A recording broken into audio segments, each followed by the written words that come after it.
నమస్తే అండి.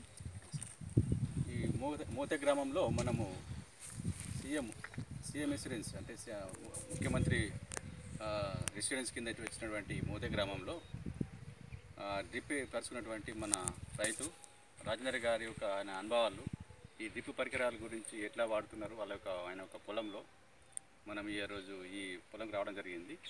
రాజేంద్ర గారు మీరు చెప్పండి, ఇప్పుడు ఈ కంపెనీ ప్రీమియర్ కంపెనీ నెటాఫిమ్ కంపెనీ ద్వారా ఇచ్చినటువంటి సిస్టమ్ మనకు ఫిక్స్ చేసుకోవడం జరిగింది.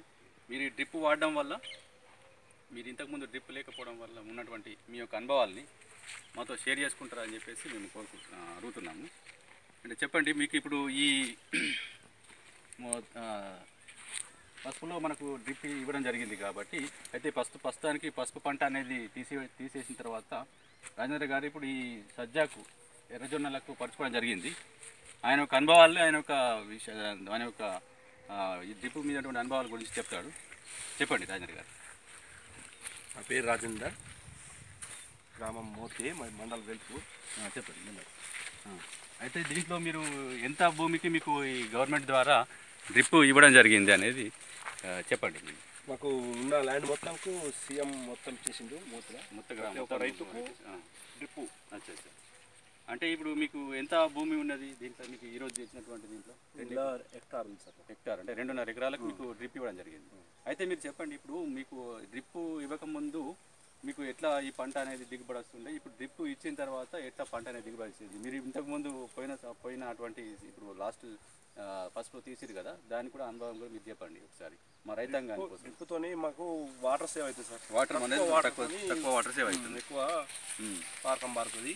అండ్ ఒకటి ఏదైనా రోగం అనేది పడకుండా, అంటు రోగం అనేది రాకుండా ఉంటుంది పసుపులో. దాంతో మళ్ళీ డ్రిప్ల వాటర్ ద్వారా యూరియా అవి ఇచ్చుకోవచ్చు.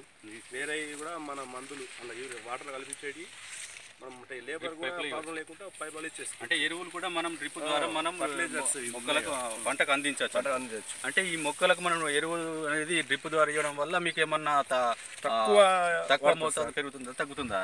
మోతాదు తగ్గుతుంది. అంటే మనం ఒక ఎకరంకు పెట్టాల్సినటువంటి బస్తా ఎరువు అనేది తగ్గిపోతుంది. 20 కిలోలకే సరిపోతుంది. ఒక బస్తా ఇచ్చేది 20 కిలోలకు ఇచ్చుకోవచ్చు. అంటే ఈ సంవత్సరం, పోయిన సంవత్సరం వర్షాలు పడ్డాయి కాబట్టి ఈ సంవత్సరం భూమిలో నీళ్లు ఉన్నాయి కదా, మరి ఇప్పుడు ఇంతకుముందు మీకు అటువంటి అనుభవం ఏమైనా చెప్పగలుగుతారా? నీళ్లు లేని సమయంలో మీరు ఎట్లా? నీళ్లు లేని సమయంలో మనకు పారకం ప్రాబ్లం అవుతుంది సార్. పారకం అంటే పారియచ్చు, లేనప్పుడు డ్రిప్